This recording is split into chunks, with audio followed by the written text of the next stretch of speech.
Good evening, everybody. My name is Howard Kaufman. Today is Wednesday, February 28th, 2018. Board of Education budget meeting at 6:30 p.m.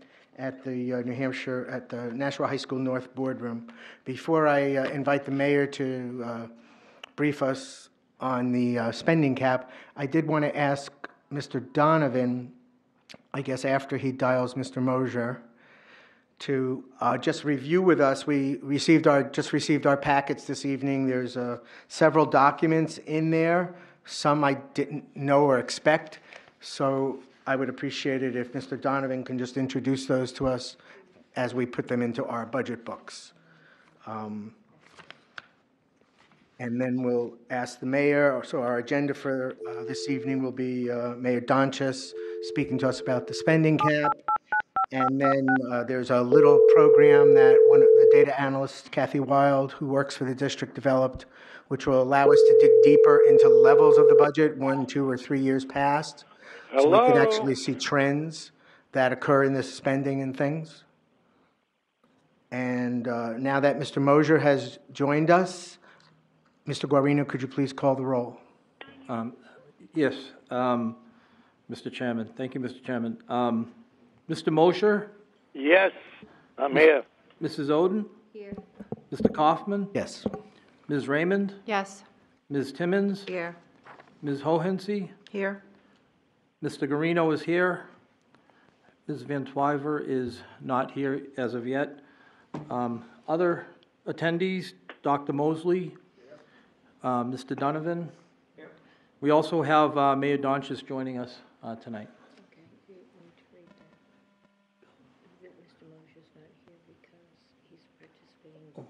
I also want to add that Mr. Mosher is not here tonight, but he's participating by phone and he's recuperating at home. Thank you, Mr. Guarino. Of mention is Ms. Kim Kleiner, former member of the board, who prefers to remain invisible in the crowd, but it's always nice to see you, Kim. So if I may, Mr. Donovan, Mr. Mayor, you have an extra couple of minutes? Okay. I just briefly introduce the documents you've given us tonight, please. Certainly. Okay, I'm not 100% sure what order you have them in, but what you have in your packet tonight, there is some information regarding, let me see, this might be the same. Yes, so I believe the first piece is we're going to discuss, it's the third item on the agenda, substitute teacher alternatives. That's the first few pages, they're stapled together. And then the rest of the information in the package, there is a new table of contents, which you can replace your other one. And there is a new schedule, so you can replace your other one in 1A. There, if you note, up in the top right-hand corner, Tara does a wonderful job of organizing these things. The first set of papers that are clipped together, after each meeting, I summarize what I have listed as questions. So as you can see, there's 4 of the meetings listed. There's 19 questions. I list what the question is, who the person responsible is, who the person requested is. If that's wrong, don't take offense. I'm not always right with that. And if it's been completed, and then comments of when you would have received it. So this is the first week that I've got back with questions, so you can see in the comments and in the completed column those specific items. So those items are attached to that package. So you can look in the top right-hand corner of each one of those pages. It'll tell you, for example, the second one in the Nashua program at Brentwood, it's number 6. So that's the answer to the question number 6, the Brentwood cost per student. Okay? So that's what that package is. And like I said, we'll be getting more, the ones that we don't have answers to yet, we're still working on, and we'll get them to you. And then the rest of the package are items that should go in your book. They are in the table of contents. They are, they have in the right-hand corner, bottom right-hand corner frequently, what they are. So I'll just run through them quickly. The first one, excuse me. The first one is it's teachers' positions by locations and type. So it has the schools down the left-hand side, and it has the type of teacher across the top, whether it's a kindergarten teacher, a classroom teacher, a specialist, which would be music, art, etc. Different kind of teachers all the way across, and you'll see the total amount of teachers in the operating budget. This is not the total amount of teachers in the district. It's the total amount charged to the operating budget is 935.18. So that's what that one is. The second one, 2B, that's the same thing, but it's for paras.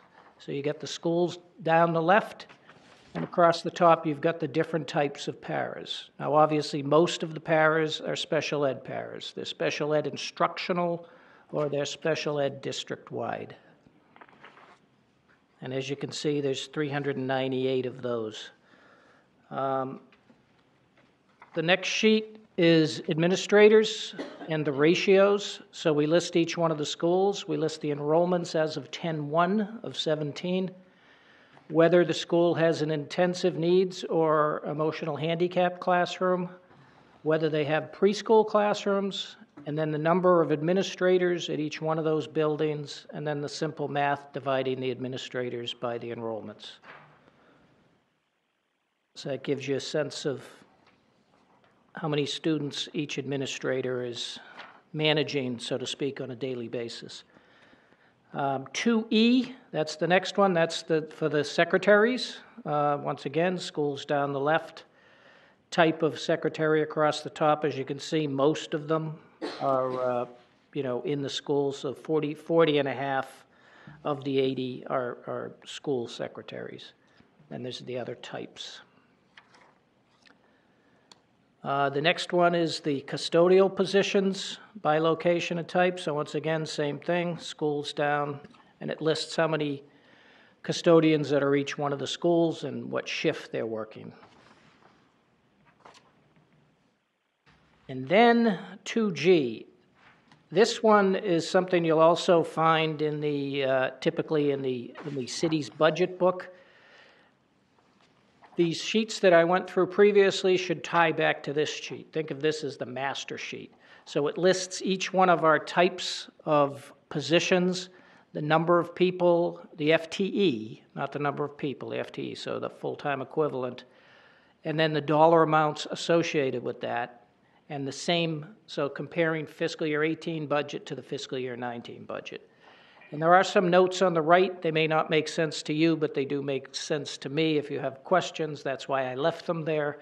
But like I said, these other sheets previously should tie back to this. So this shows you the total labor and broken out by all the positions, whether it's full-time or part-time. Okay, then the next one, the 3C, that is the school allocation spreadsheet. So basically, what we do each year is we go through this spreadsheet, and I won't go through it all right now, but it's a process where we basically give each school a certain amount of money. These are the funds that each school uses to buy paper and supplies for their classrooms and for the nurse supplies and anything you need to sort of run the school. It doesn't obviously include any of the labor or anything that we manage it centrally, but it does most of the things that are purchased to deal with the students' supplies and equipment on a day-to-day basis are in these numbers. So you can see, for example, Amherst Street, we allocate them $29,707. So that's really not that much money when you consider you've got 289 students and you got to deal with all the needs when it comes to supplies and paper and many other items. So basically, the way we come up with this allocation, we've been doing it the same way for a while. Part of it's based on enrollment, and that's about 80% of it, and about 20% of it is based upon just a straight, even school amount. So as you can see, the larger schools get more money. The high schools obviously get more money than all the elementary schools, and so that's what that sheet does. And it does have 2 pages attached to it. We do give each school a little bit of an extra amount for their special programs, the intensive needs, preschools, things like that. So we do have, you can take a look at that sheet and see how much more per student. So we see how many more students they have in those special categories, and we give the school a little bit more money. Okay. The next one is just a listing of the the athletic costs, sports costs for the last 6 years. You can take a look. It's broken out by the commodity code, and pretty straightforward. But it gives you a little trend of what's happened in the last few years. There really hasn't been much increase at all in these costs. But okay, the next one, 10A. This is something that we may talk more about at some other time, but it's basically for the elementary school what our enrollment is now. So the top part is the 2017-18 enrollment. So it's the enrollment, it lists how many teachers are at each school, and then it divides the number of students by the teacher so you can see what the average class size by grade for every school. Then below it, you'll see what the projection is at this point in time for 2018-19. Now, it's not real scientific here. All we really do is roll the first grade into the second grade, roll the second grade into the third grade, et cetera. The kindergartens will be those numbers will be updated more. We kept it right now for where it is. They're going through the process now of enrollment, so probably in another couple of weeks we'll have better numbers for the kindergarten, but what we did for now was just used what it is this year. So you can take, the thing that this is pretty handy, and you can take a look at class size. You can look at that average column for each one of the grades, each one of the schools, and get a sense of how many students we have in each one of those grades in each one of the schools.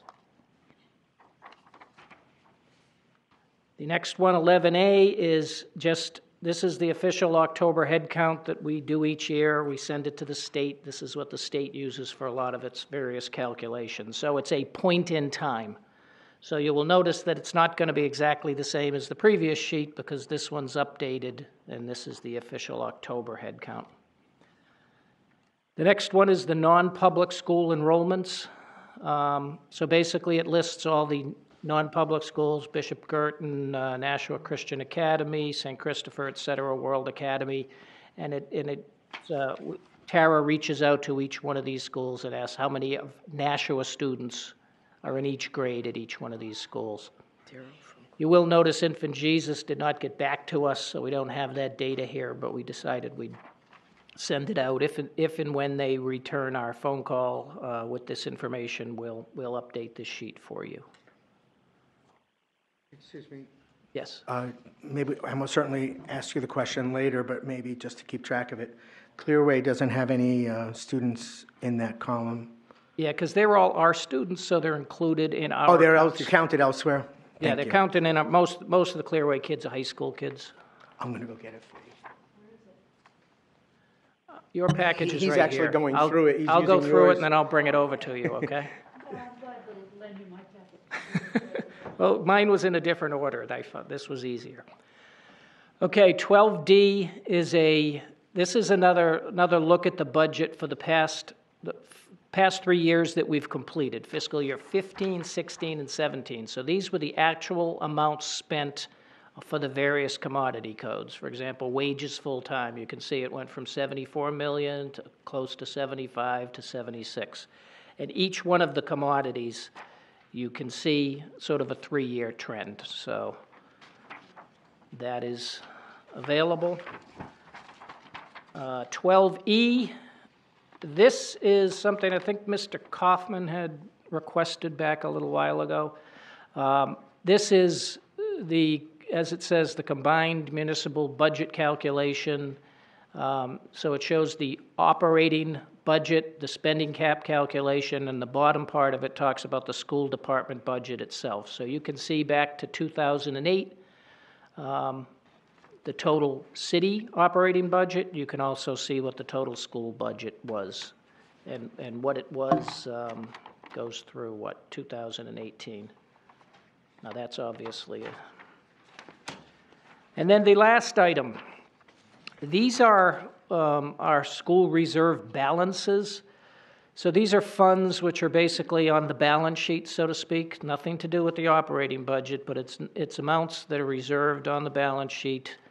So if we run into troubles or if we need some funding for capital, these funds can be requested. So we would bring forward a request to the board and suggest that we need to. So there's the school retirement, school capital reserve, which is used for capital projects. There's a special education amount, a voc ed reserve, which is used for CTE equipment, and a small utility amount. So that is what is in your package.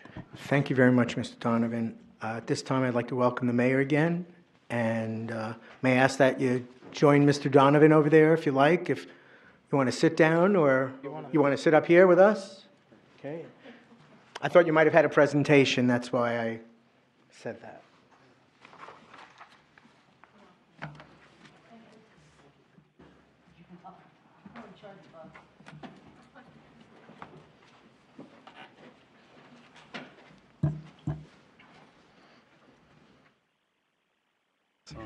Okay.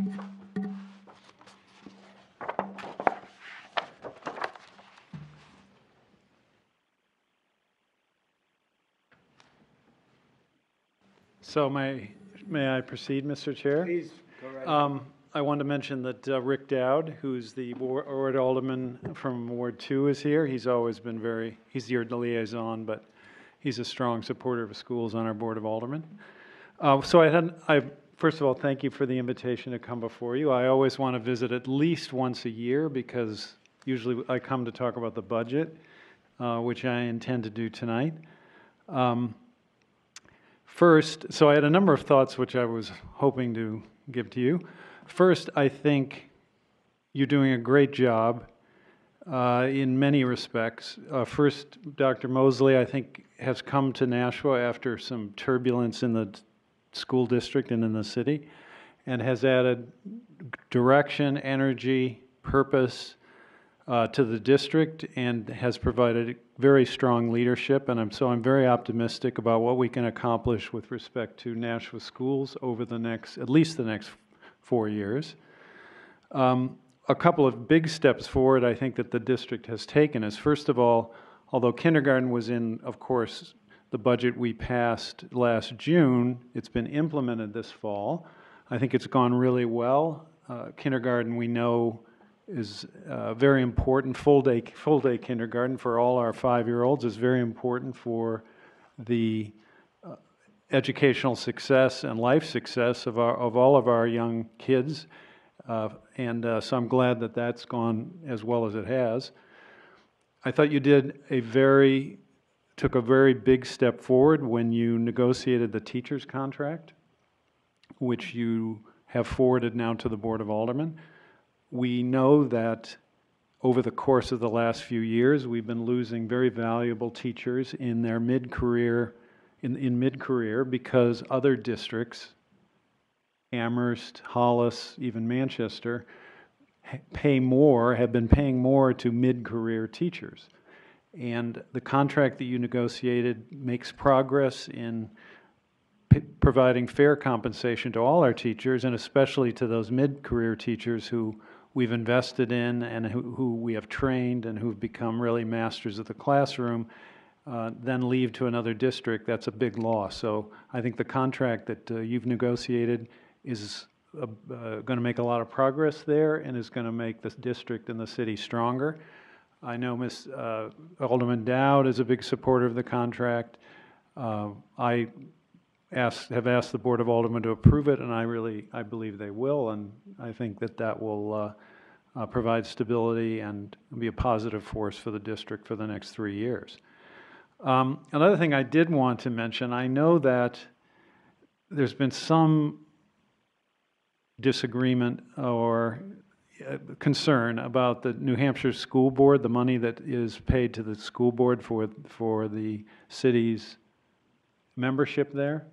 And just my perspective, I know we have a lot of new members, my perspective on that is that these organizations, the city is a member of the Municipal Association, the U.S. Conference of Mayors, and at times has been a member of the U.S. League of Cities. These associations, I think, provide a lot of input, they provide a lot of expertise, and one can learn a lot from what other communities, in your case, other school boards or school districts are doing. I know when I go to the U.S. Conference of Mayors, I always learn something from other cities, and which I can bring back here. So to me, that's a worthwhile investment. Now, Mr. Chair, to the budget.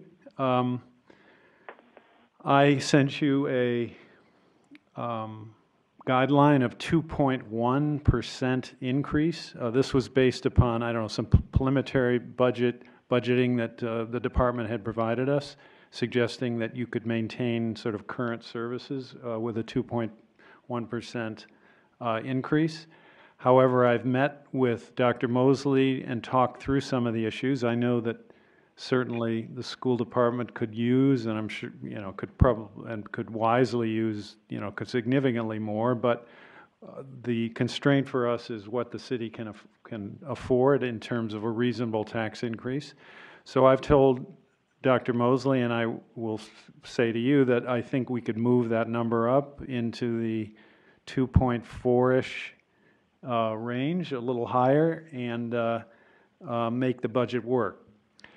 My goal in proposing this year's budget is to reach a budget that will increase taxes based upon the budget by no more than 3%. Last year was 2.88. We still are kind of digesting the significant increases in fixed costs which the city faced last year. First, in the area of pensions, the state-mandated pension system sent us a bill that was $2 million higher than the year before. Healthcare costs, which had not gone up much for several years, increased by $3.6 million last year, and that had to be absorbed, and there was a significant increase from Penachuk that had to be absorbed. So those three costs together increased fixed costs by $6 million. In order to keep the tax rate at a reasonable level, we applied a very, a significant amount of money to, as we always do, but it was more than usual to keep the tax rate down.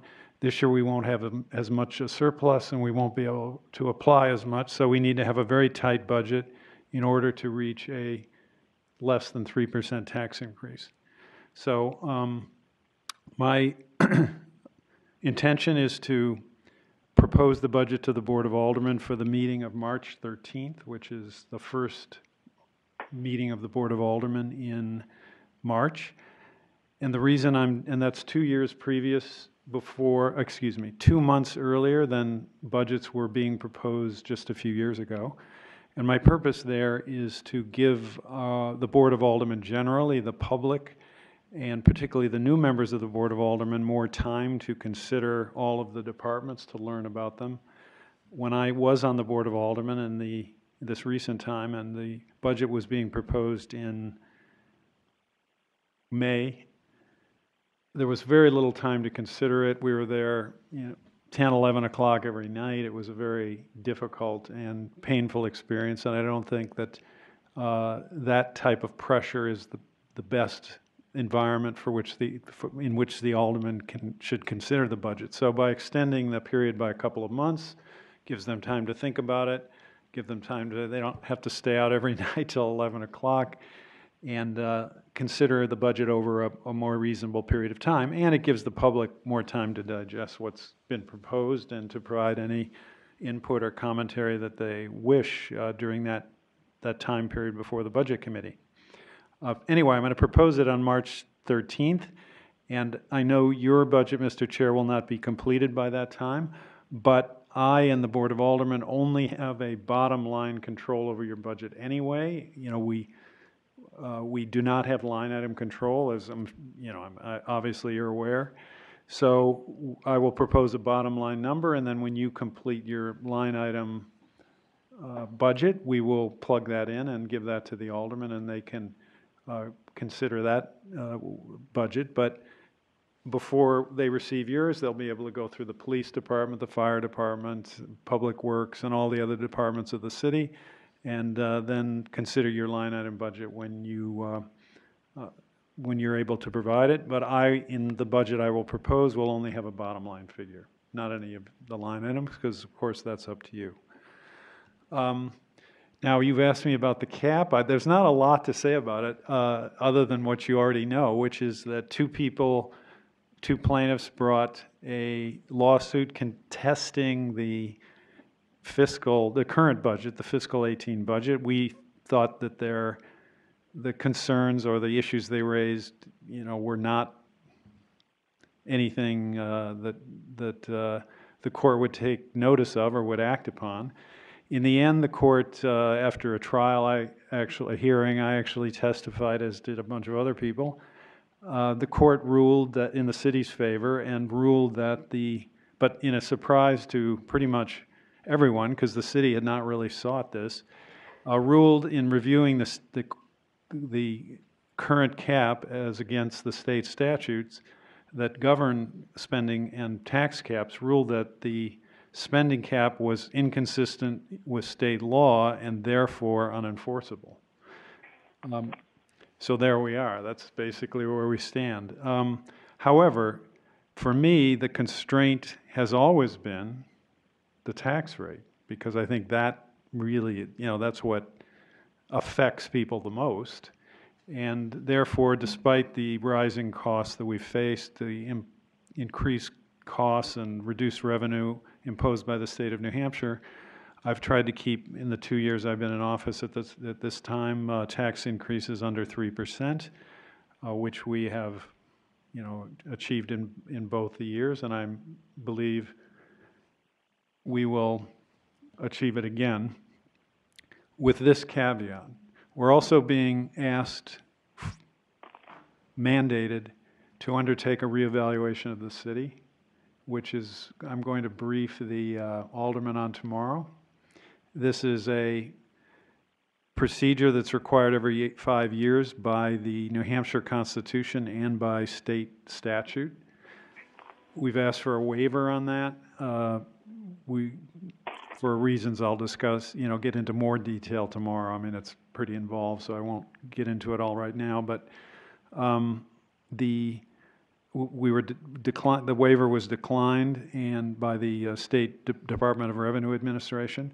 And because residential values in the city have gone up substantially over the last 5 years, we think that, the average home is going up. A $200,000 home 5 years ago, maybe $260,000, $270,000 today on average.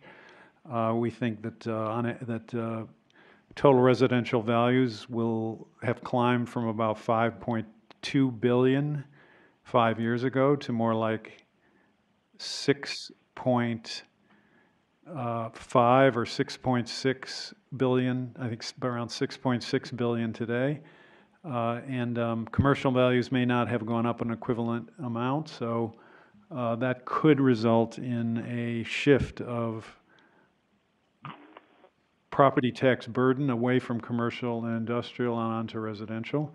But I'll be recommending tomorrow or explaining to the alderman tomorrow that I think we should undertake this reevaluation using an expert firm to review all the values, to apply the income approach to commercial properties in order to make sure we are actually capturing full commercial value on the 1/3 or so of the $8 billion tax base, current $8 billion tax base that is non-residential.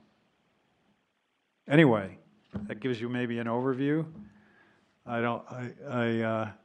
of course I'd be willing to discuss anything that is on your mind. Thank you, Mr. Mayor. To everybody's surprise in the room, I have no questions for you personally. I know they always expect me to, but I would entertain Ms. Van Twyver's question to the mayor. Thank you, Mayor Thank you, Mayor Donchis. First of all, thank you for putting your support through the belonging to the New Hampshire SBA. I like that very much. But you didn't bring such great news about being reevaluated and our properties values going up 25%. When do you think that this will hit us in our tax bills? Now, I didn't say the taxes would go up 25%. I just said I think on average, the average house is worth 25% more. So, I'm going to give the alderman all of the details tomorrow, but this will go into effect, assuming the aldermen go along with doing this, at least hiring the consulting firm to implement all this. This would go into effect for the tax year of April 1 to the tax year by state law runs from April 1 to March 30. So this would go into effect for the tax year of April 1, 2018 to March 30, 2019. And the June tax bill would be, as it always is, June-July tax bill, is based upon the previous year. It's just half of the previous year. Okay. So you would not see the increase, as you never do, until the December bill. Because the way it works is the billing in June is just half of the previous year's bill. Yep. And then any change, usually an addition, is all taxed on to the December bill. So, if your bill was $5,000 and let's say it went up 3% to $5,150, your first bill would be $2,500. In other words, half of the previous year's bill. That's half of $5,000 would be $2,500, and then the bill in December would be $2,650, including half of the previous year plus the full 3% increase for that tax year, if that's clear. But our taxes are based upon 100% evaluation?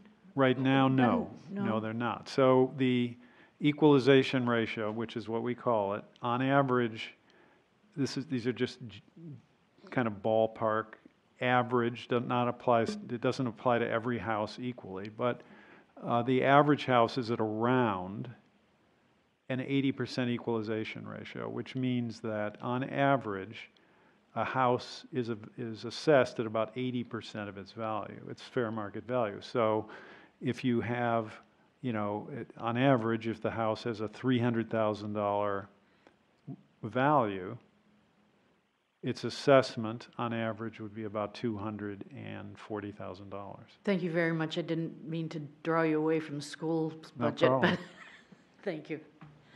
Are there any other questions for the mayor? Mr. Guarino? Thank you, Mr. Chairman. I don't have a question, but I guess I just want to get your opinion on, there's this bill SB 193, if I have the right number, which is money for private students, the education fund for each student. And I was just looking at some of the numbers that we were passed today with the number of students in Nashua going to schools that are not public, but they live in Nashua. And my calculations, I don't know, I'm just making a rough estimate. It could be equal to about 4% possibly of our budget. So I just, if that passes, so I just, how is that going to be worked out in the city's budget, and how is that going to impact our school budget? Well, I think you're right that SB 193 could result in, an erosion of revenue to the Nashua schools. I mean, no question about it. Nashua public schools. If that happened, I mean, we would have to make the decision as to whether to raise taxes to make up the difference, or I suppose cut educational services, lay off teachers or whatever. Any loss of revenue in the area of education creates problems. I mean, as you know already, putting aside that bill, we get the adequacy grant, but we also get the stabilization grant, which was originally designed to help support us because we have a higher percentage of free and reduced lunch kids and ESL kids and others that require kind of special work.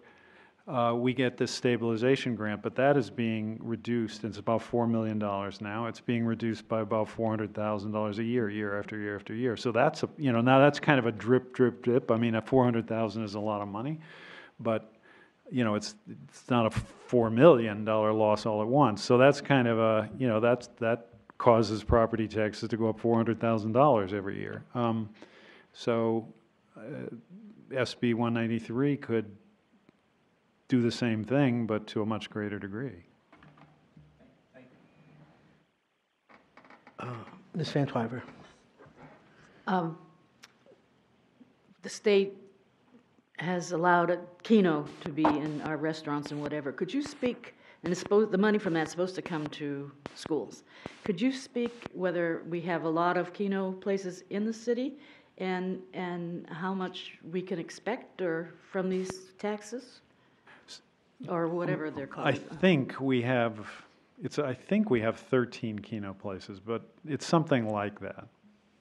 So what happened is the legislature adopted a bill which said that school districts would be reimbursed for all full-time kindergarten children to the tune of $1,100 per kid. Per child. In the same bill, they said that Keno would be legalized in communities that adopted it by referendum at those establishments which hold liquor licenses who wanted Keno in their place of business. So the bill passed. There was no direct link between. It was said that Keno would, go in. The Keno money would go into the education fund. Also, that Keno might raise about the same as the cost of that $1,100 per child, statewide. But there was no direct link, and meaning there's nothing in the bill that immediately says, well, if we don't have Keno, you won't get the money for the $1,100. It doesn't make that direct connection, but there was sort of an implied connection. So Nashua and Manchester and some other communities put this on the ballot and passed it. A few communities, Keno did not pass, like over on the seacoast, I think. I think Concord failed, maybe Dover.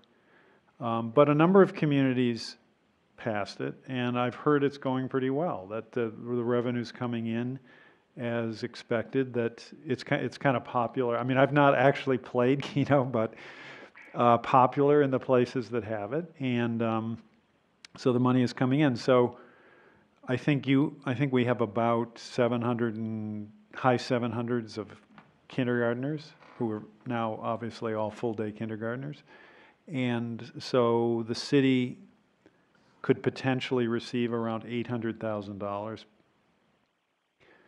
Now, the reimbursement is tied to the current school year, so whatever number of kindergartners is certified for the current school year.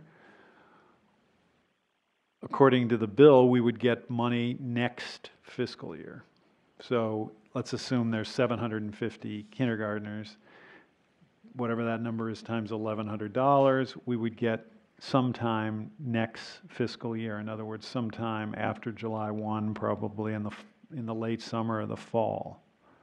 And that would go into the general fund and like other educational assistants. Now, at the same time, the stabilization grant is being reduced by 400,000. So if we get that 800,000 in the first year, it's only a net +4. In year two, it's, we've already lost 800,000 of stabilization. So it's not like this huge, I mean, it's nice, it's good, it helps us, but on the other hand, it's not like this huge benefit. Losing the stabilization grant will, over a period of years, will much offset and exceed, the money we get from kindergarten.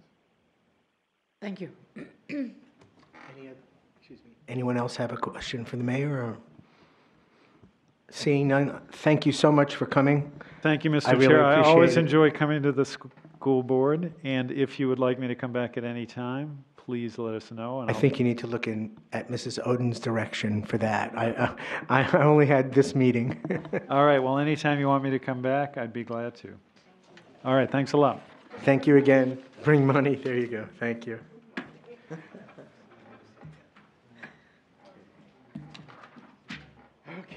Okay.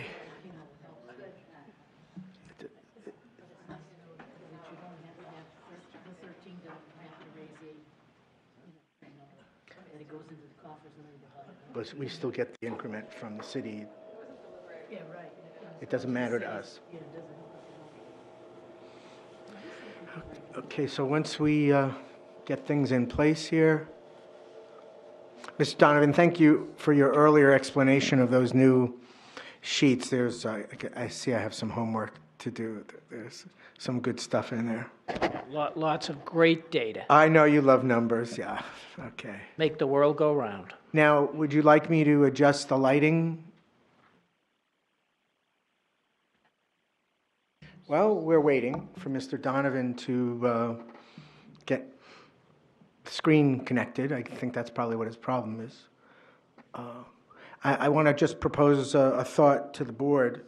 You might remember, just based upon the mayor's comments of a few moments ago, where, if you might recall, originally in January, we received a memorandum, I guess, where he indicated that the spending cap for this year was 1.3%. Then we received some information from Dr. Mosley and Mr. Donovan at a meeting a couple of weeks ago where that was bumped to 1.9%. And the cap, but the allowance to the school district was at 2.1%. So now, based upon the mayor's comments this evening, he shared with us is that we now can spend up to 2.4% of an increase. Well, well, 2.4% is the number he gave us.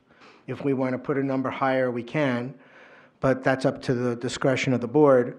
But it's also very different from the budget that's been proposed by Dr. Mosley at 3.41%. So based on the mayor's comments, I would like to offer a motion that the board produce a budget that's consistent with the 2.4% spending cap amount conveyed by the mayor this evening. Mrs. Hohensee. I have just a question about your motion. I'll second it for conversation. What you're proposing is like a two-column budget where we have the 2.4 and the 3.41 that the superintendent proposed, so we can see the contrast between the two? Yeah, that would be fine, but I think we need to create a 2.4 budget so we don't have to come back.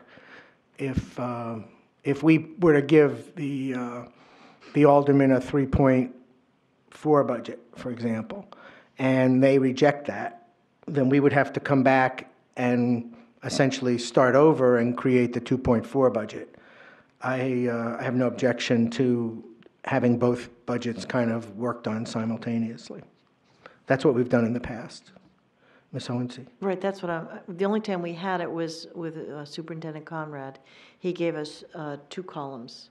I think the higher one was 2.75 and the other one was 2 point something. Dr. Brown just gave us the one column, the 1.9, I believe. So this would go back to just to having two columns in an overall budget. Not every single page duplicated. It just, there would be a certain number of items that would be added to one budget and subtracted from the other. And it just gives you a list of the contrast. So as a proposal by the administration of where those cuts would come if we had to, rather than scramble at the last minute. Not that we have to vote for one or the other, but just so that we saw the contrast and what the difference would be. I saw Ms. Raymond and then Ms. Timmons.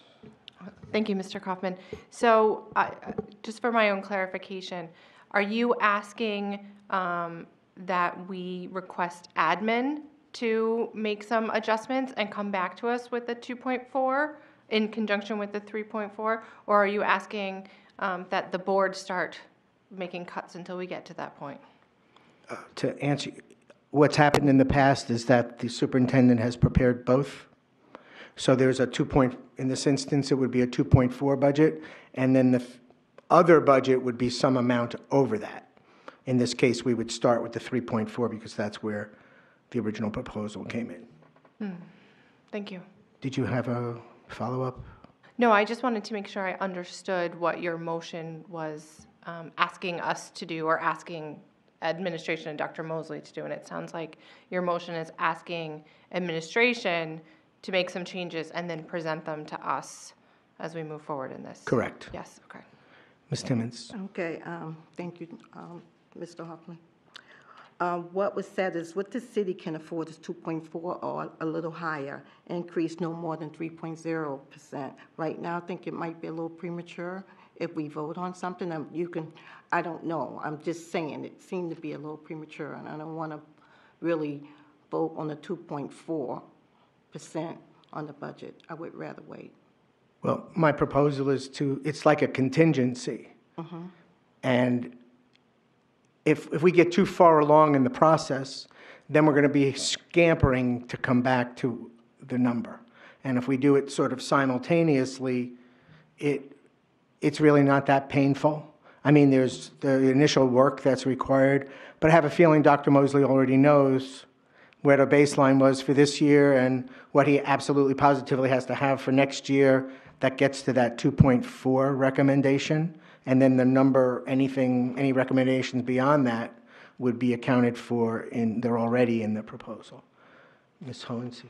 Thank you. I believe 2 years ago, what we had the two different budgets on the table, before we started adding and subtracting and voting, which we haven't done and we're not going to do it after the public hearing probably, we took off the table one or the other budget as the starting base. So if this board wants to start with the 3.4 and see where we add or subtract, they may do that. If they wanted to start with the 2.4, they could do that.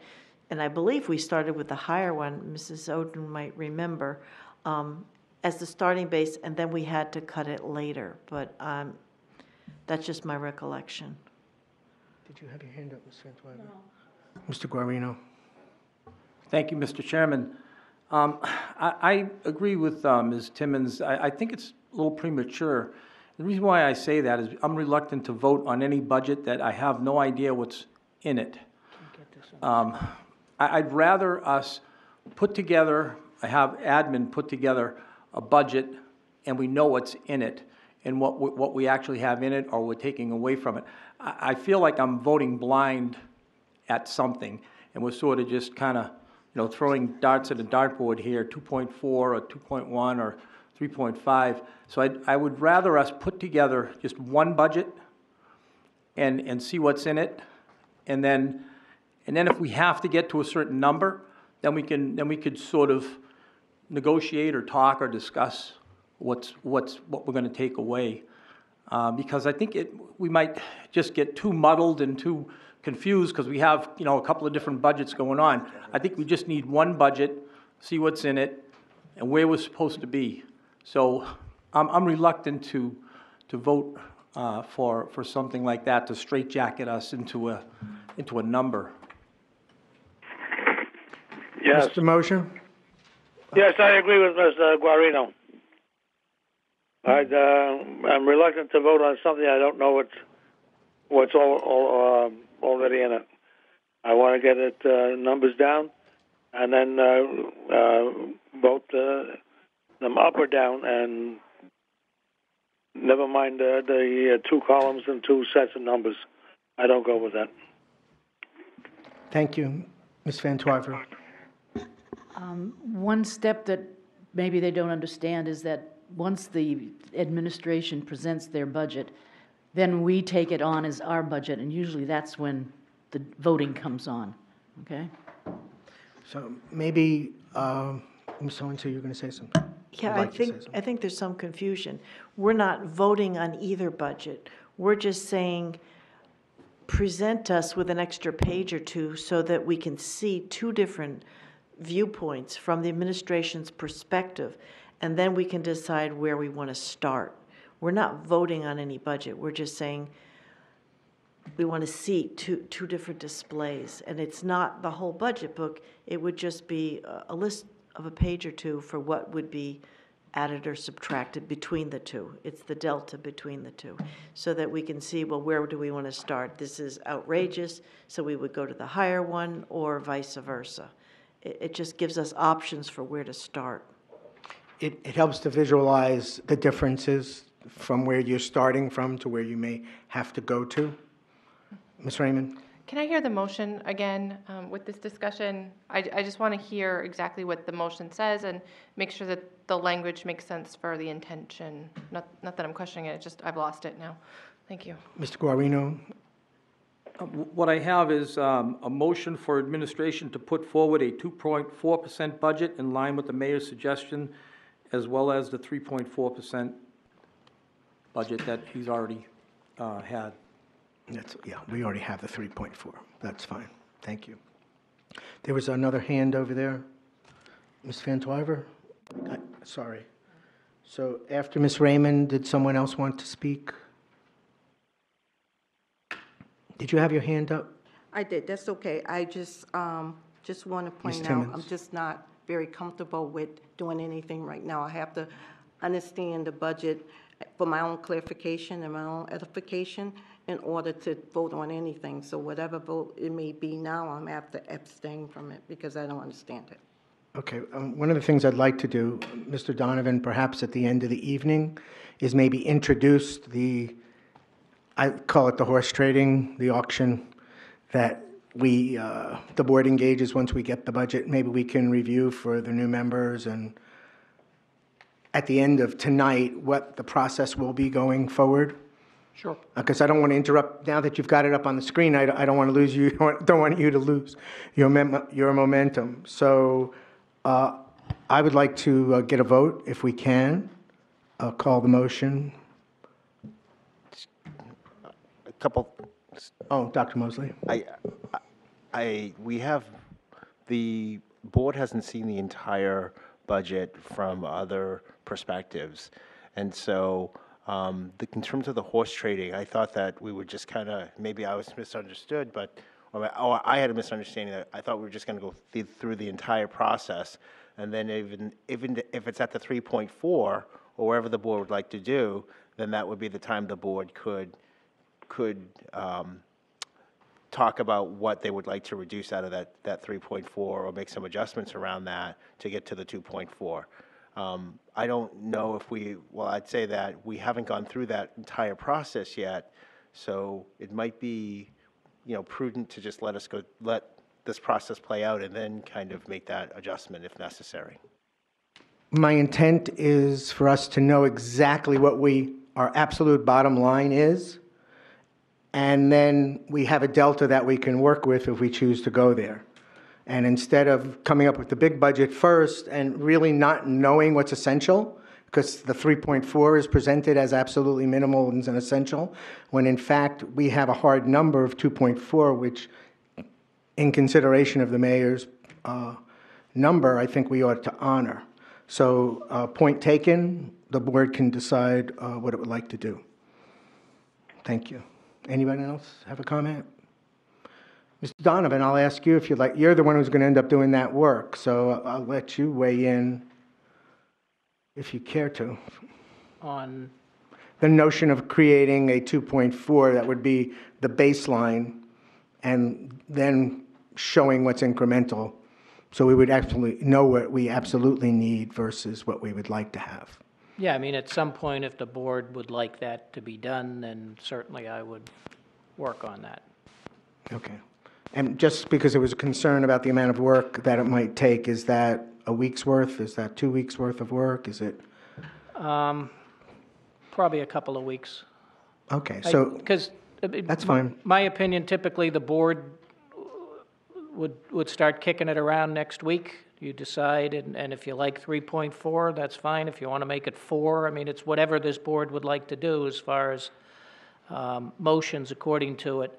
And while you're doing that, you know, I'll be looking at it with superintendent, and we'll see if, okay, if we have to end up at 2.4 or 2.6 or whatever the number is, then yeah, we could make some suggestions on how to get there. Okay. Thank you. So with that, I'd like to call the vote, please. On the motion, Mr. Mosher, No. Mrs. Oden, No. Mr. Kaufman, Yes. Ms. Raymond, No. Ms. Timmons, No. Ms. Hohensee, Yes. Ms. Van Twyver, No? Mr. Guarino votes no. There are 1, 2, 3, 4, 5, 6 noes and 2 yeses. The motion fails. Thank you. The floor is yours, Mr. Donovan. Okay, I'll do a quick presentation. This, I believe you, in last week's pack, there was some instructions on this. If not, we'll make sure they get in again. But what this is a tool put together by Kathy Wild, who hopefully most of you know who she is. She's a very talented software person. And so basically, she originally did this, and we reviewed it in the Finance and Ops Committee. I think it was back in late summer. She then went to some Google workshop and created it in Google now. And it's actually much slicker and nicer and easier to use than it was in Excel. So basically what she has done is she has taken 2 sets of data for the last 4 years. She's taken the budget, the school budget from our Access database, and she's also gone and taken the DOE 25 report, which is the annual report we pull together for the state that you all approve in the fall. And she's taken that data. So both of those sets of data are in this tool. So basically, to get to it, like I said, it's just you go to the link. She's got the link on the page. It's a Google website. But to run through it, there's basically 3 parts of this. The first part is what we call the filters.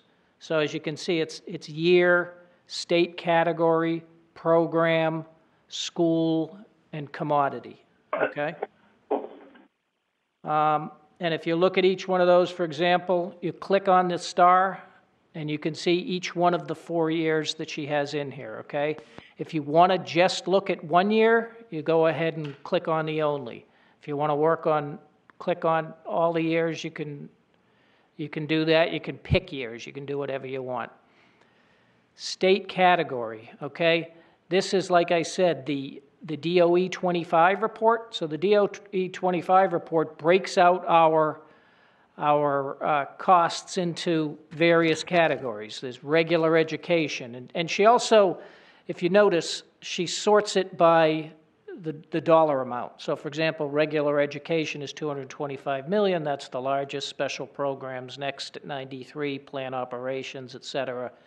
And it goes down. So you can pick any of those or all of those.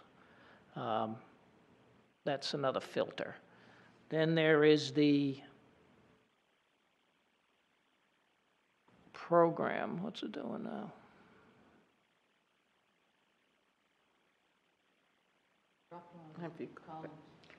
Try Command R to refresh your screen. Yeah, Control R. Control R is supposed to be the refresh on this. There we go. Yeah, that's why I said it that way. So I don't know why it's not moving around. Should move. We click program, and it gives you the types of programs. Now, programs is what we use in our school district to sort of, as you can see, it's special education, it's English, it's math, it's second grade. Those are all the various programs. So you can look at it that. That's a pretty detailed look at anything. To be honest with you, I don't find that really helpful, but it's a super, super detailed look at how it happens. Jeez. Got to control R again. I don't know what it's... This worked a lot easier back in the office, just to let you know. Okay, so there actually are, this should move across, and it's not. It's, every time I do that, it's kicking me out. So let's skip that for now.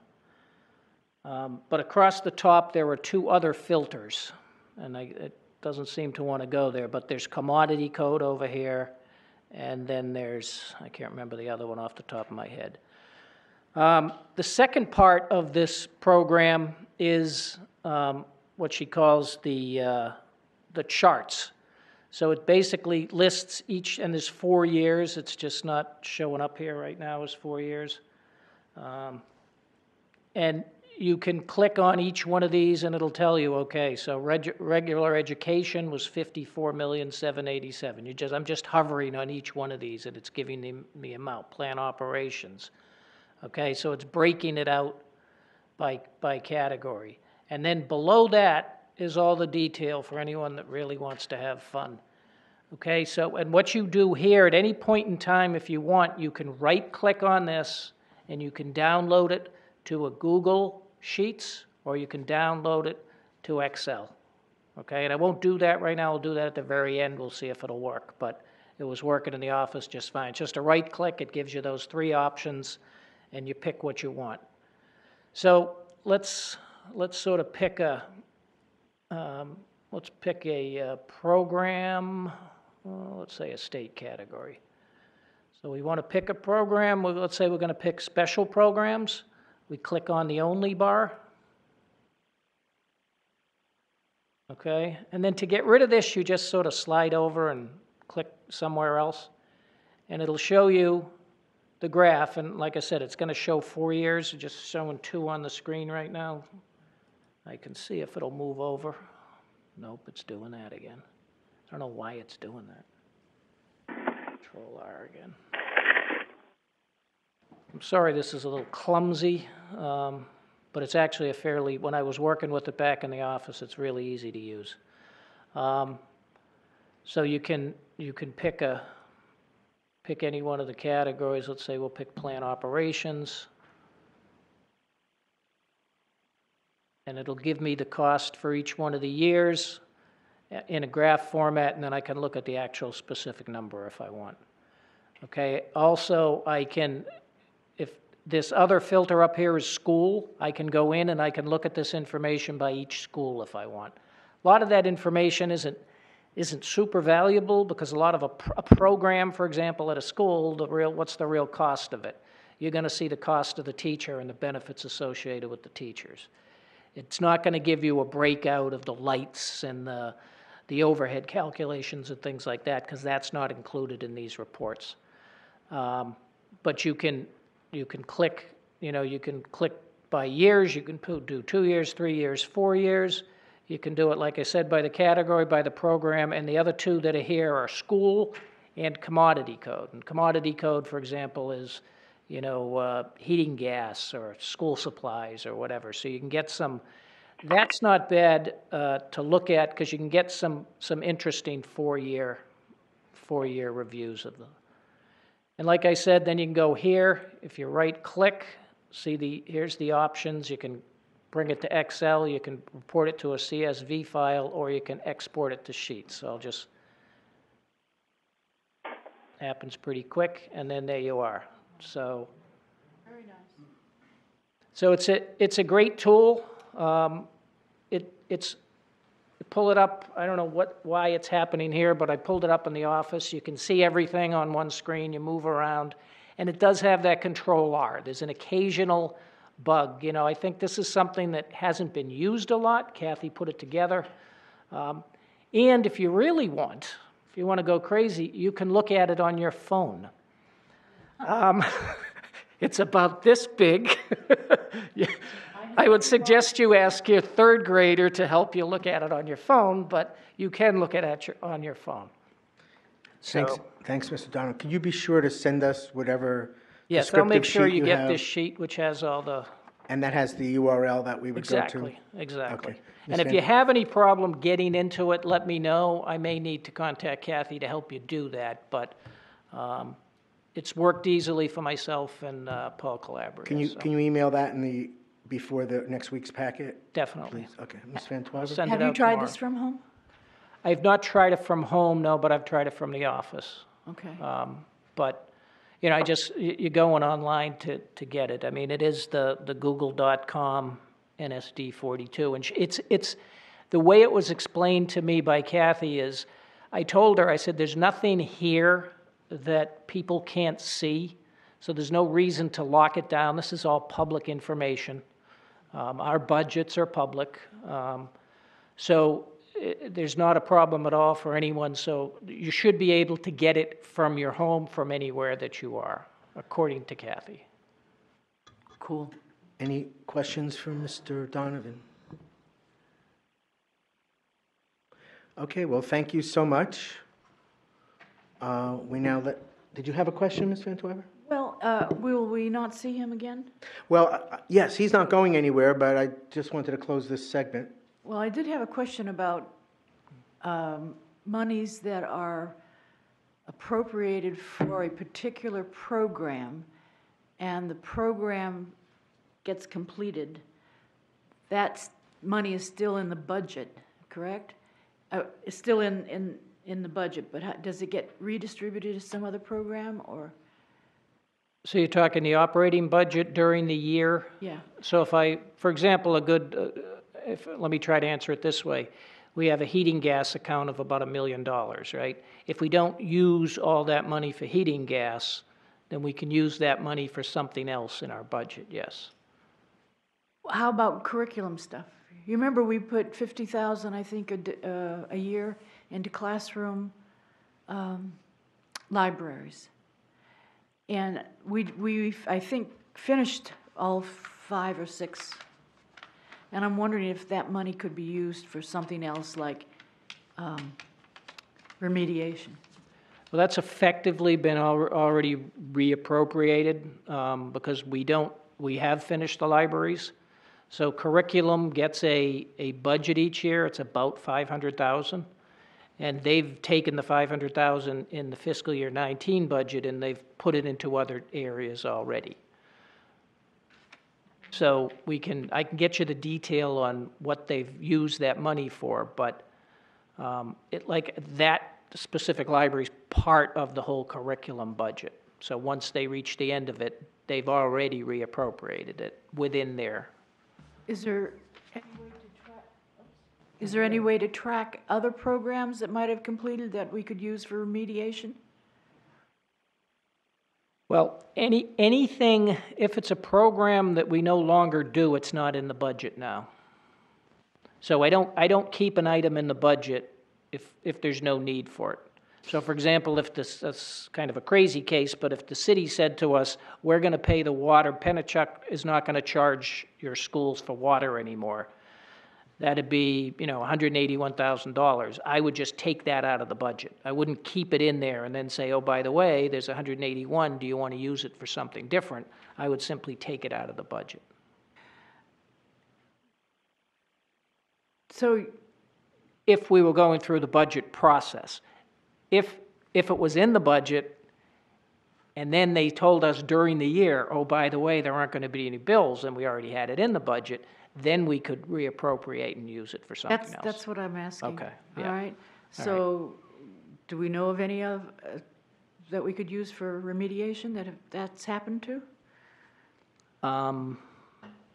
No, because are you talking about next year's budget, Right. right? Yeah. Yeah, no, anything that there's not a need for, it's already taken out of the budget. And there really isn't a lot of that kind of thing. Oh, too bad. I wish there was more, to be honest with you, but. Yes, I do too. Thank you. Mr. Donovan, if I may, since you're on the homepage for the school district's website, is there a link on the homepage to Kathy's utility? Not yet. Not yet, oh, but there will be one forthcoming? Yeah, I'll see if she can get it done. Yeah, it's not up there yet, but I can ask. Okay, thanks. Anyone else? A general question before Mr. Donovan changes hats and gives us a different presentation. Alderman Dowd, did you have something you wanted to speak to us about? I could just provide some guidance from past years if you If there's no objection, I'd like to give him a chance, a couple of minutes, if you would, since you bothered to come down and you're really our only guest, except for our press person and a union observer. Thank you.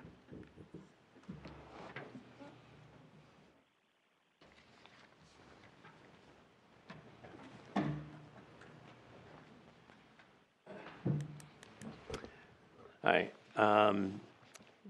First, I can appreciate the position you're in going through budget. I did that for 10 years and chaired the budget committee for a lot of those.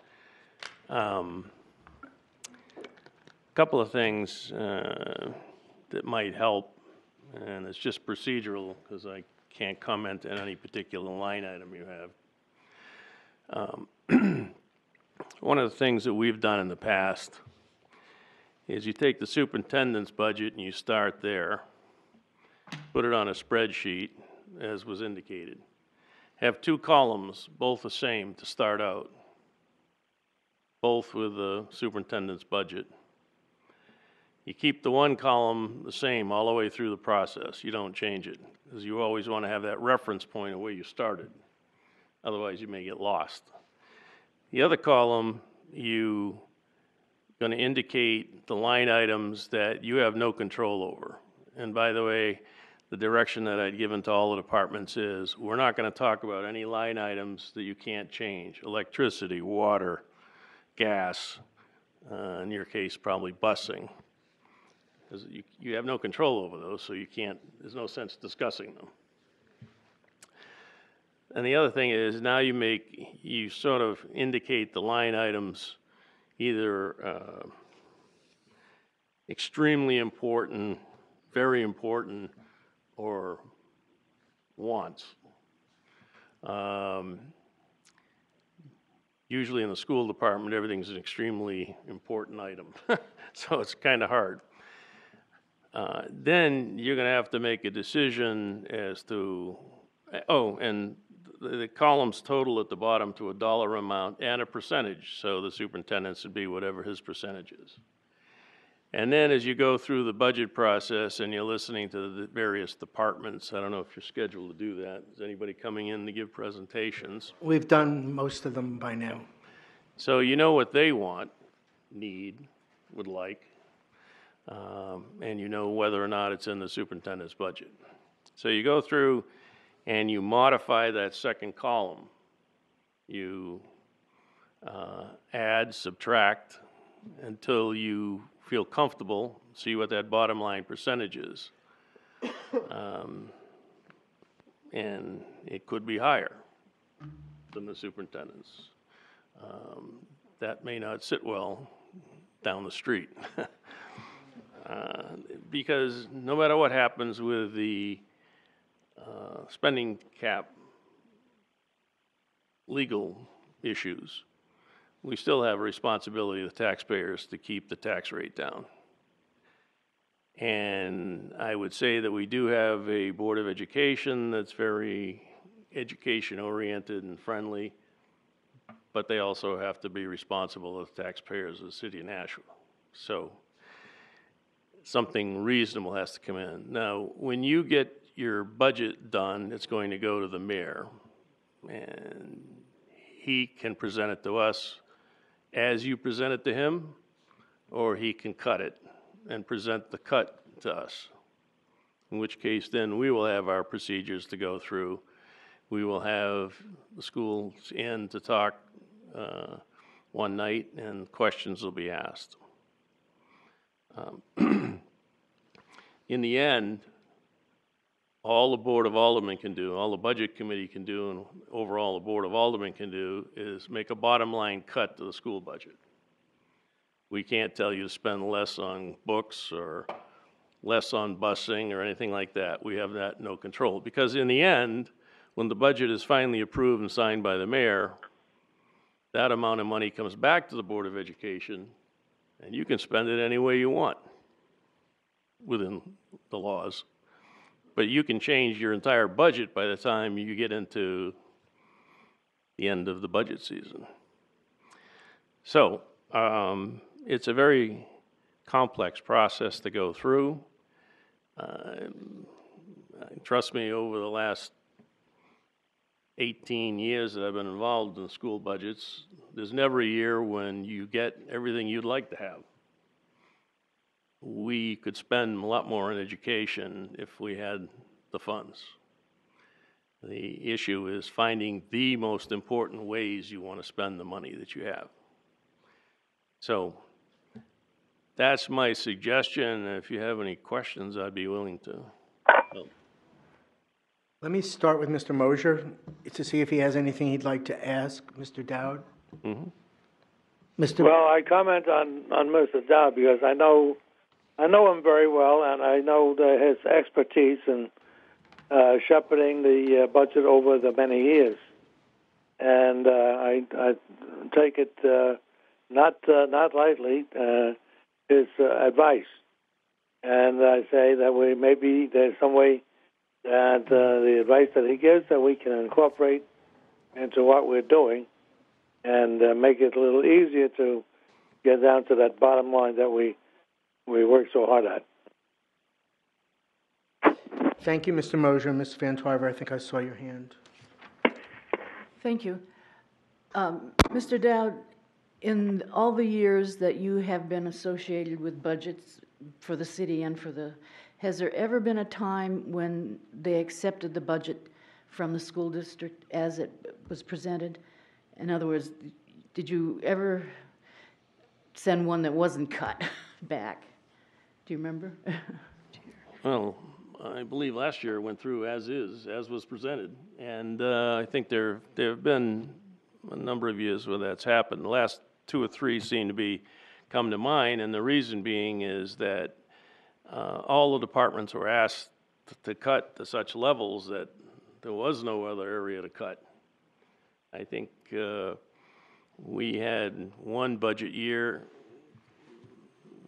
last year or the year before where the only thing that was suggested to cut across the entire city budget was a carousel for the handicap playground, which didn't go anywhere, by the way.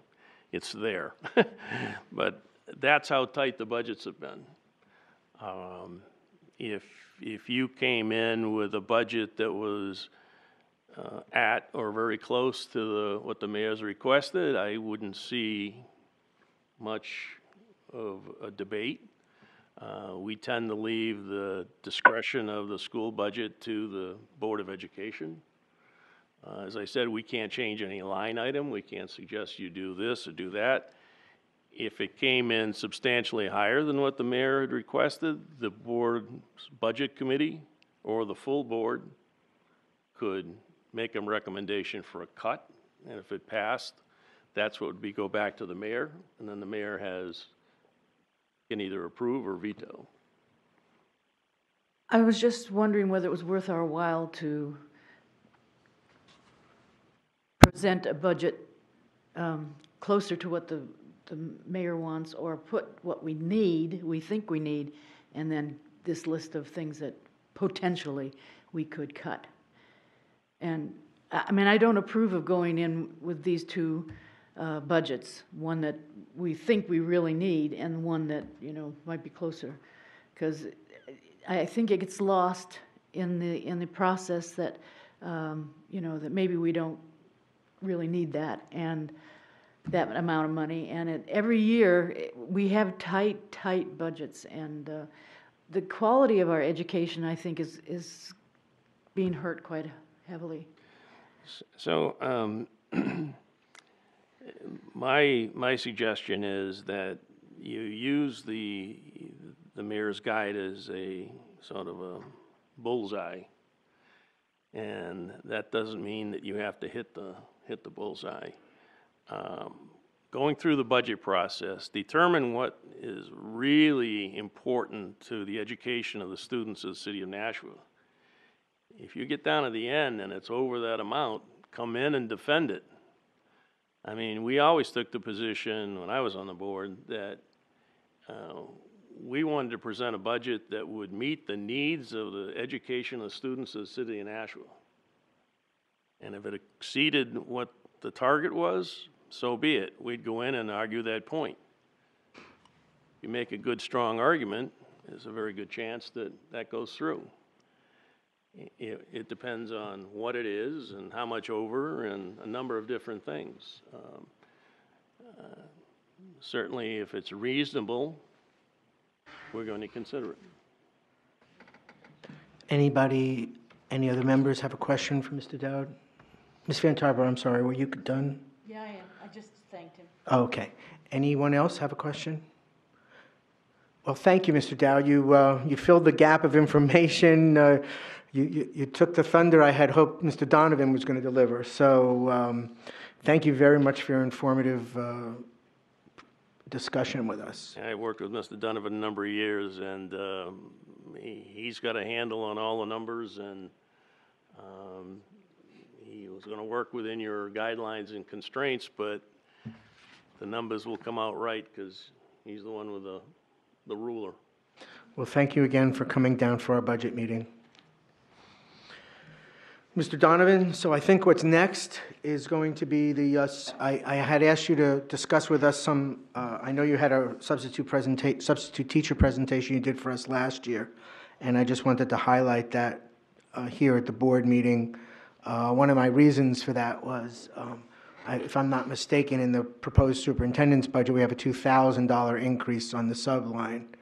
And given what I recall hearing last year in the presentation that I think it was Ms. O'Gara made, and the discussion at the time of the board, we talked about perhaps making a more significant investment in that budget line. So I just wanted everybody to be aware of what that thinking was from several months ago. If you could take over, please. Okay, so in the package, in the beginning, I believe it was in the very beginning of the package, you'll see a sheet. It says on the top left, Absence Interactive. On the top, it says ASOP Web Navigator. So these couple pages here are reports from our ASOP system. ASOP is the sub-finding system. It makes calls for subs. It tracks a lot of data. But basically what I did was to give you an idea, and when I get to the next spreadsheet, those are the numbers I used in some calculations. So this first page is basically a report that shows all of the absences by month thus far for this school year for teachers. So it's teachers at all the schools. So if you look on the bottom part of it, you'll see the word download running down, and then there's either 2018 or 19, and then the month. Not 100% sure why it didn't come out in the correct order of month, but the data is there. So you can see, so we'll just run across the top. Well, actually, we'll just do it at the total at the bottom. Thus far this school year, there have been 6,834 absences. Now, that would be like 1 day for one teacher. If a teacher was out for 2 weeks, that would be 10 absences. Okay, that's for all the teachers in the district. Of those 6,834, 4,920 of them requested a substitute. Why the difference? We don't get a substitute for a psychologist. We don't get a substitute for a guidance counselor. You know, specific things you're not fighting, you don't need a sub. So So we needed a sub of those 6,000 for 4,921. We were able to get subs for 3,281 of those 4,920. So basically, we had unfilled 1,639. You slide over a little more, and it shows you the percentages. So basically, we are filling 66.69% of our subs. That's not a great number. But I think I read in the paper today, the unemployment rate in New Hampshire is about 2.7%. We're feeling that now. There's fewer subs there. We do have some good subs, and obviously we've had 3,281 slots filled, so that's still a big number. But percentage-wise, basically, we fill it 2 out of 3 times. 1 out of 3, there's no position to fill. And these are for teachers, not for the paras, just the teachers. So if you flip over on the second page, you'll see same information, but it's by school, okay? So it lists each one of the schools, subs needed, what was filled, what wasn't, and you can see the percentages. For example, the Title I First Church Kindergarten has 100%. Now, they've only had 11 openings, but they've been able to fill it every time. Not sure how they've done it, but 11 for 11 is good. But other than that, most of the other schools, the highest school percentage-wise, Maine Dunstable, 81.61%. That's a good number. If we could get that at all our schools, I think most principals would be relatively happy. But as you can see, there's other numbers at a couple other schools where it's 46.24 or it's 42.2. Those are the 2 lowest. That's tough. That's tough. Less than half the time when a teacher's out, you're not getting a sub. So we'd obviously like to get more substitutes. And so one of the things is, does money drive whether substitutes work here or not? We don't honestly know the answer to that question. Maybe it does, maybe it doesn't. So if you take a look at the spreadsheet that I put together, I used the numbers on these reports that we just went through. So keep in mind, it's the numbers from the beginning of the school year until last Friday, okay? So basically, if using $67 a day, which is the amount we pay a sub right now, the cost for us to fill every single sub position for teachers thus far this year would be $329,640. The substitutes we actually filled was only 3,281, so the cost there is $219,827. That's what we spent on teacher subs this year, not long-term teacher subs, but daily teacher subs. There's another cost for the long-term teacher subs. So then I said, okay, what if we decided to move it from 67 a day to 72 a day? So the cost, so all I did was do the simple math and use 72 as opposed to 67. The cost based on the fill rate this year is $236,232. That would be an increase year to date of $16,405 based on the fill rate that we've had this year. And then the next line, what I did, I said, okay, well, let's prorate that to the full year and say, so if the idea is to increase the sub rate by $5, approximately, what would it cost us? And it would cost us about $30,000. This is just for teacher subs. Doesn't count para subs, doesn't count long-term subs, which are teacher subs also, but they're there for a longer period of time. And then I said, well, what if we increased it by 5 and actually more subs started showing up? Then that would increase our fill rate. So I said, okay, let's increase the fill rate by 10%. Then the increase in cost would be $43,000. Okay? Now, we've discussed a few times about a loyalty program, and I know some of the other districts have that. So basically what I said was, okay, let's just use, for an example, the first 20 days that you work in the district will pay you $67. They don't have to be consecutive. You can do it one week, take a week off, another week. But once you've finished hitting 20 days, instead of paying you 67, we'll start paying you 77. Okay? So I said, so if we were to run that, how much would that cost us? Now, the tricky thing about that, and I did go into ASOP, I wasn't able to, if we were going to think about doing something like this, I'd have to get a little more detailed in ASOP. But I went through and there were about 70 subs that have worked at least 12 times in the district this year. Okay, so I just used that as a number. I said, so if we do this loyalty program, how many people are going to do it? College kids coming home at winter aren't going to do it because they're not around enough, but there'd be certain people that would do it. So I just used 70. Maybe that number's going to be 50, maybe it's going to be 120. I don't really know.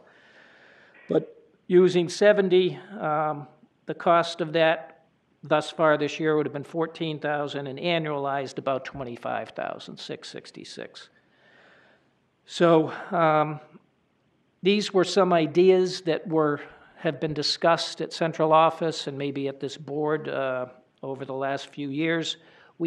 All we've done to the substitute costs in the last few years is increase it from 65 to 67. There was one time, I think a budget a couple years ago, we had in there to move it from 65 to 70, but we had to reduce some costs and we knocked it down by $3. One other idea that came up today, actually our athletic director was in my office going through another budget, and she said that where she used to work once in the high schools for a block scheduling thing, what they would do is typically each teacher in the high school teaches 3 out of the 4 blocks. The other block, there's their planning period. This school used to offer up to say, okay, if you give up your planning period and sub for a teacher that's out, then we'll pay you a stipend. Okay? So obviously that would probably need to be discussed with the union. That's not something we could put in place without that discussion. But it was just, I thought it was sort of an interesting idea. It would only work at the high schools because we don't have significant planning periods like that at the other schools. But that's something else, I guess, that could be considered at some point in time. So that's sort of a little rundown on substitutes. It is an issue. We've tried a few things this year. We have added to each of the 2 high schools. We sort of hired a full-time substitute that's there every day. But even that, I think one of the people we hired didn't last because they went and they got another job that paid more money. So unless we were going to hire more, you could hire another teacher, but that would be at a much more significant cost. And then you'd have this teacher floating around. I'm not sure that would be a good idea. So we've thought of some different things. We've also discussed, Dana O'Gara has put together a sheet more on the long-term sub. So I didn't bring that because it's more specific to the long-term sub. So a long-term sub is someone that's coming in, and let's say there's a teacher on leave for a period of 3 months. We get a certified teacher. This isn't just any sub. It would be a certified teacher that comes in. The way we pay them is we pay them $67 for the first 20 days, and then after that, they get the per diem rate from the contract. So if they were a first-year teacher with a bachelor's degree, it's the $40,000 number divided by 180, and they'd get that daily rate. So one of her ideas was, because we tend to get some leave of absences that are like 35 days and things, so they're spending, these subs are coming in, they're working 20 days, they're doing everything a teacher does for $67.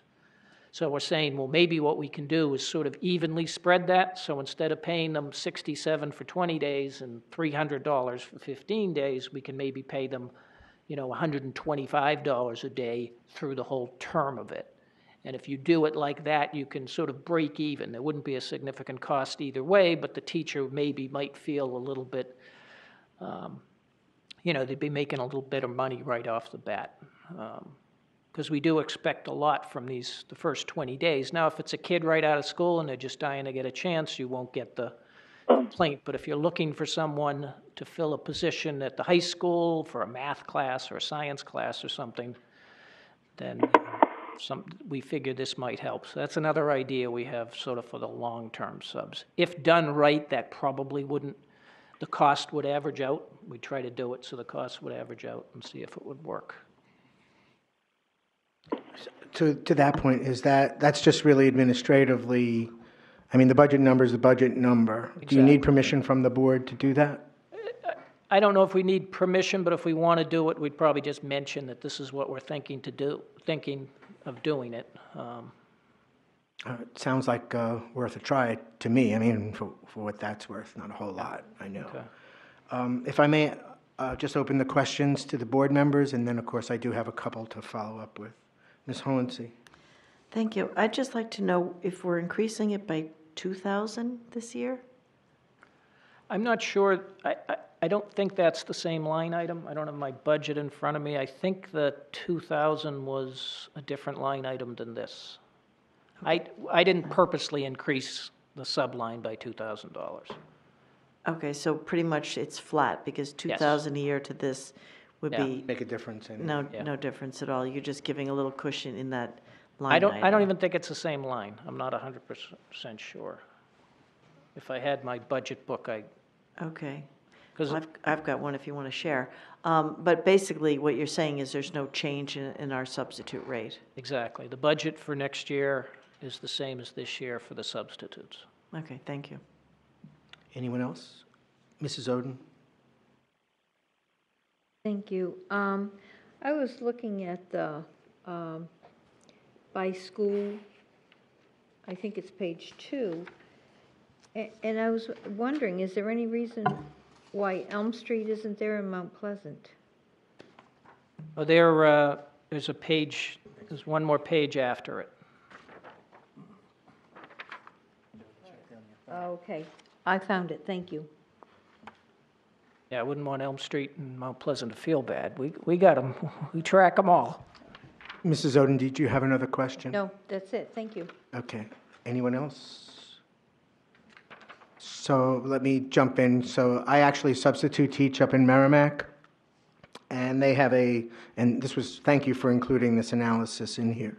They do a $65 a day for the first 20 days, and then it's $75 after that. It's taken me 1 or 2 days a week to just last week I got a raise. So I hit my 20th day.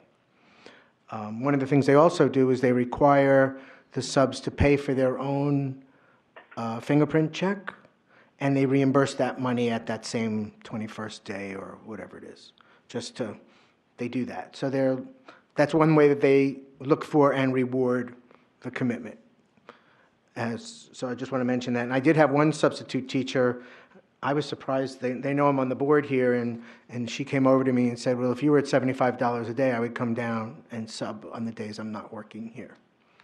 So I think there may be interest out in the sub-market. And I'll tell you the truth, there's almost like there's a professional cult a little bit. You have a lot of retired teachers. You have people who might be grandparents who might want to come in and help, and they're just people who are committed to education and like to do that. So for our budget purposes, let's say and we're obviously going to have to talk about this, let's say we wanted to do this loyalty program idea.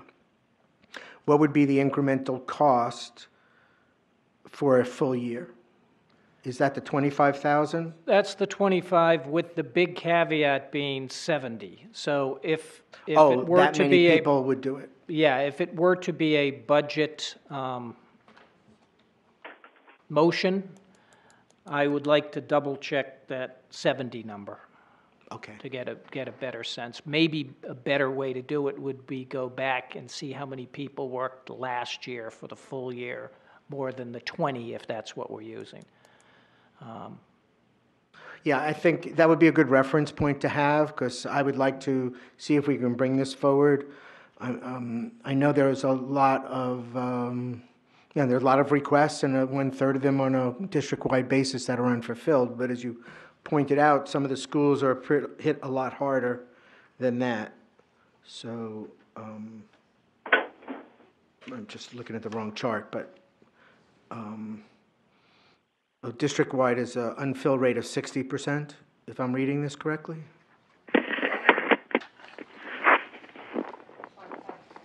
So this is, it's the second page. Yeah, district-wide, it's a 66%, 66.69% fill rate, total district-wide.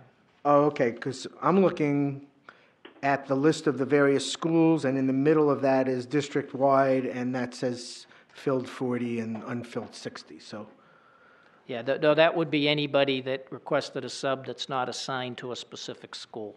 Some people are defined as district-wide. Oh, I understand. It's, okay, because you can be elementary, you could be middle, or you could be high school, or you could go all over the place. Yeah, or, yeah, you could work at 2 or 3 different schools, you'd be called district-wide. Okay, I was when I subbed here in Nashua, I was a district-wide, mostly in the middle school. Okay, that explains that. So is there any other question for Mr. Donovan on this tonight? Members? Oh, they're awfully quiet tonight. So thank you, Mr. Donovan. And I guess given Alderman Dowd's advice, that should be like a column in a newspaper, you know, Alderman Dowd's advice on a budget. That was perfect. That was exactly what I was hoping the information would be able to share tonight. So I would say you're off the hook as far as I'm concerned, unless you have something you want to share about the process. Yeah, I think it would be good to introduce it. So, because my intent is to begin that next time. Well, we should be out of here in a few minutes, just to set an expectation, and then start the horse trading next week. Yes, next week, I'm actually not going to be here, but Paul Calabria will be here in my place. He'll have the laptop here. We'll have basically what we call the motions spreadsheet, and we can keep it up on the screen at all times if need be. But basically, next week's your first week that you can start making motions. You can accept the budget immediately as it stands. You can make motions to add things. You can make motions to subtract things. But basically, I would assume that's when you'd start doing that next week. Then the following week is the public hearing. And it depends on how large the crowd is. I know Dr. Mosley's such a popular guy now with the muffins thing that it could be loaded up in this room. But you know, so we'll have the public hearing, and if there's not that many people at the public hearing, you could then roll into continuing on, and then you know, when you guys are done and you approve of a number, we'll send that over to the city. Just to update you a little on the city, we have sent them the budget that the superintendent proposed, just so if we get over there, that the aldermen have something to look at instead of just a blank page. So they can look at the account by account amount. So it's not any information you haven't already received. It's basically the same format we send every year, but we did send it over so that they have something. So if it takes this board a month, let's say, before they send the budget over, the alderman will have already seen what a school budget looks like. You can certainly change it, obviously. So if I may ask just 1 or 2 questions. So our budget books after tonight are complete? Is there more information coming? Very little, but there are probably there's some grant information, and there's probably 2 or 3 other sheets that you don't have, but you'll have those by next week. Okay. And I would just like to ask members of the board, we've received a lot of information over the last couple of weeks. The notebook is filling up. So does anybody have any interest to ask someone to either return, and you want to follow up with them on a particular question and inquiry they may have presented to us that you want to follow up on? Or if you come across some topic of the budget that you'd like to get more information and would like me to get someone to address that specifically, I am happy to do that. We could take a chunk of time out of our next meeting and ask those people to come in and and get the information you want. If not, we'll just start with what Mr. Donovan spoke to, which is looking at the various pieces of the budget and deciding what we want to, from the proposal from the superintendent, what we want to keep, what we may want to subtract, what we may want to add. Those all three options are available to us. So does anybody have anything they would like a little bit more information on that we've received so far? Or, and this offer will extend itself till we're done, okay? It's not that we can only do it next week. I just want to make sure you guys, we are all as well informed as we can. So thank you, Mr. Donovan. Did you have anything else to comment on? Nope. I'll ask Dr. Mosley, anything? The only thing I'd say is that if you're going to be calling people in, we have to be sensitive of their time, their schedule, and we will be in session next week with schools. So they will need some prior notification and perhaps some, maybe, depending on the length of the meeting, that we can perhaps schedule it in a timely manner if we need to call people in. Yeah, my intention would be any guests we bring in would be speaking first, and we would try and get them in and out, not drag it on. And it would be, and maybe if there's a question, we could ask the question, you can get the information back to us, and we can just report back to the board what the answer to the question is. So I know I don't want to inconvenience people, but if there is some detail that people want, I want us to have the ability to reach back. So seeing no more business tonight, Chair will entertain a motion to adjourn. Move to adjourn? I'll second. Second. Second by Ms. Raymond. Mr. Guarino, any discussion? Seeing none, Mr. Guarino, could you please call the roll? Mr. Mosher, Yes. Mrs. Oden, Yes. Mr. Kaufman, Yes. Ms. Raymond, Yes. Ms. Timmons, Ms. Hohensie, Yes. Ms. Van Twyver, Yes. Mr. Guarino votes yes. The motion carries. The meeting is adjourned at 8:26.